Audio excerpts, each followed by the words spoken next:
And introducing to you first, fighting out of the blue corner, he weighed in at 69.7 kilograms and trains under Adam Russo and Pasha Stoiler at a Southside Training Centre. His amateur record stands at 4 wins, 2 losses. Fighting out of Logan City, Australia. Ladies and gentlemen, please welcome to the cage, Chris Surfer Thorne.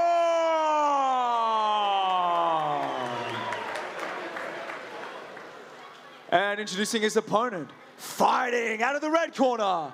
He weighed in at 70.7 kilograms and trains under Miles Mueke at a CMBT training centre. He boasts an amateur record of 2 wins, 1 loss. Fighting out of Japan by way of Gold Coast, Australia. Make some noise for Yusuke Sato.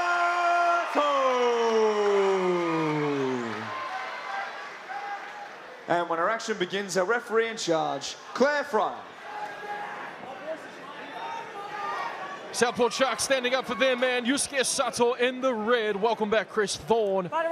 In the blue, Claire Fryer signals us underway. Round 1, here we go. MCT cage side with Matt Bones Williams. And again, Matt, that striking from Yusuke, it is nothing to be played with.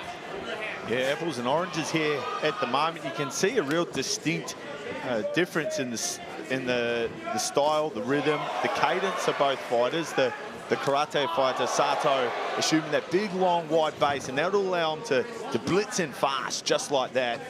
He'll switch between stances, and he'll try and keep his back off the cage, which he, just to prevent just this, is big Chris Thorne manages to drag this one to the ground.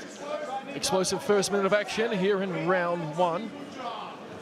Game plan going accordingly for Chris Thorne and the team at Southside Training Centre. This is where he wants to keep the fight, Matt, no doubt. Yeah, I think so, and especially in the initial stages too. And Yusuke Sato is so explosive, as we see there. Great use of the hips to come up on top. Finds himself in half guard top position. Thorne with a knee shield temporarily converts that to an underhook. Looking to try and scoot his hip out to the side, trying to create some space. Blue bat now wrapped around the waist of Sato.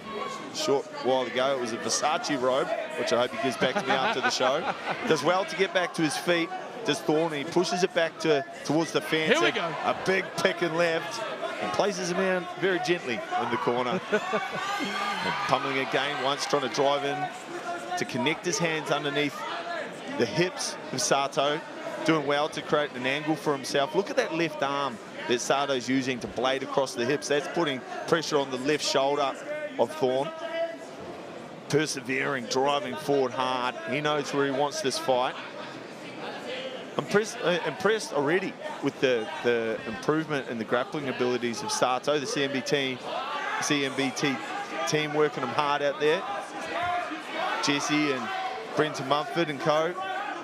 Reverses the position. Sato needs to create space, needs to get his back off the fence, create some separation so he can start to let those hands go.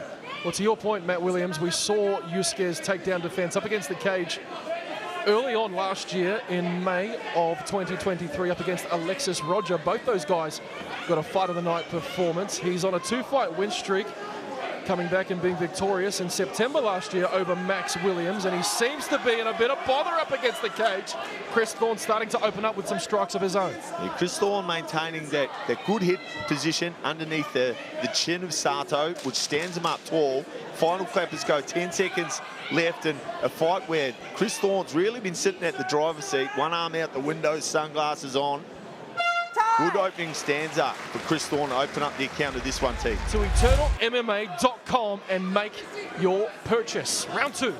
And you don't want to miss that as Sato goes high with the right kick, clips up onto the neck of Chris Thorne, who manages to recompose under the hips now, hips locked.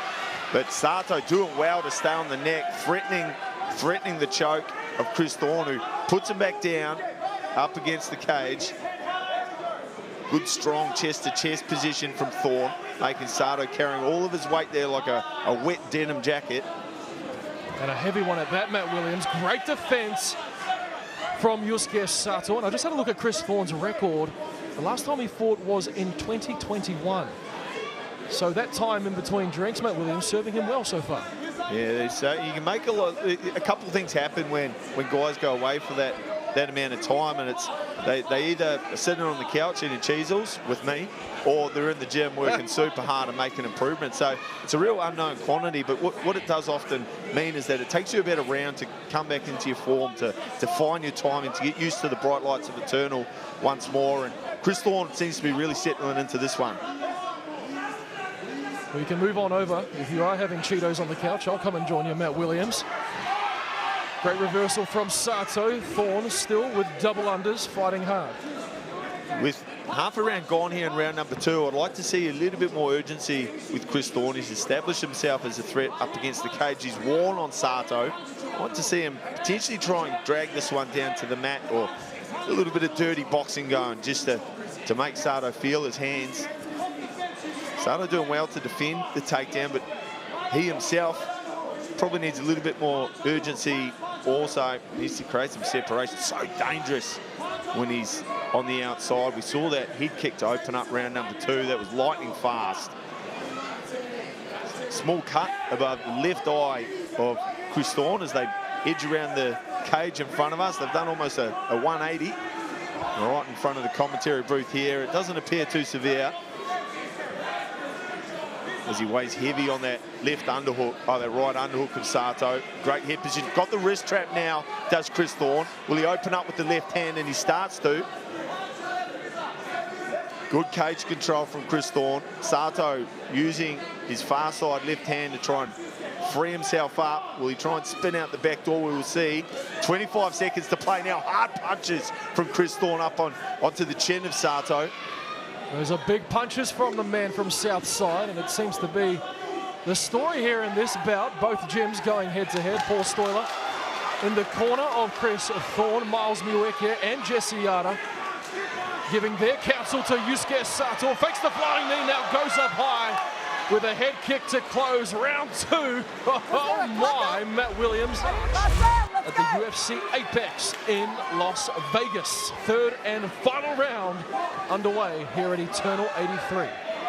Sato come out with a big smile on his face. I'm not sure what they whispered in his ear, and I'm not sure if he understood it, English being his second language, but unfortunately he's found himself on his back once again. Really needs to force the action here to Sato. Get some frames, create some space, get his back to the cage and start to work his way up. Exposing his back now is Thorne, and his last fight 3 years ago, finishing in the second round by way of rear naked choke. So he's dangerous once he arrives at that position. Sato does well to turn around and reaps the outside leg, Daniel Cormier-esque. But the position reversed once more. With 2 minutes to play in the third, Sato finds himself once again on his back.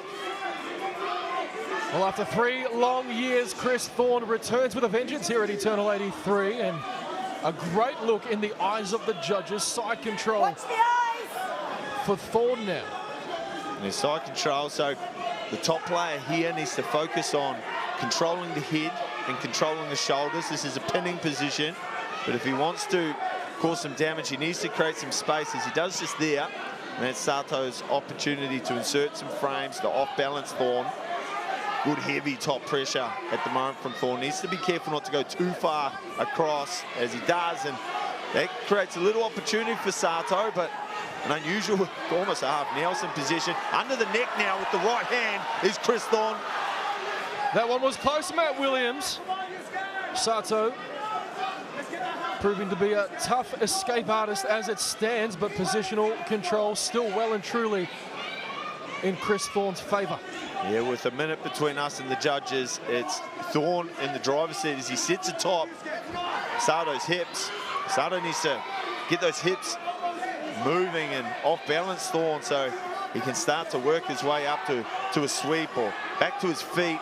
50 seconds now as he exposes his back. It's slippery now in the third round, and Thorne now finds himself with a motivated Yusuke Sato on top of him, the crowd getting behind him. He's got to go here, Matt Williams. Thorne can't stay there, he's got to move. Yeah, just rained down some huge ground and pound, did the Japanese fighter. A massive moment. The Southport Sharks have stood to their feet. There's capacity crowd here tonight. They've been treated the whole way through, T, from start, and we've got so much more to the finish. Backpack now for Thorne. Driving in hard into Sato. 10 seconds left. Clappers go. Crowd willing on Sato to create some space, get something going, but Thorne driving in deep on the hips, and we'll look to see this third and final one out. 15 minutes of exciting and explosive mixed martial arts. Well, ladies and gentlemen, after 3 rounds, we go to the judges' scorecards for a decision. All 3 judges score this fight 30-27 for your winner via unanimous decision in the blue corner, Chris Thorne.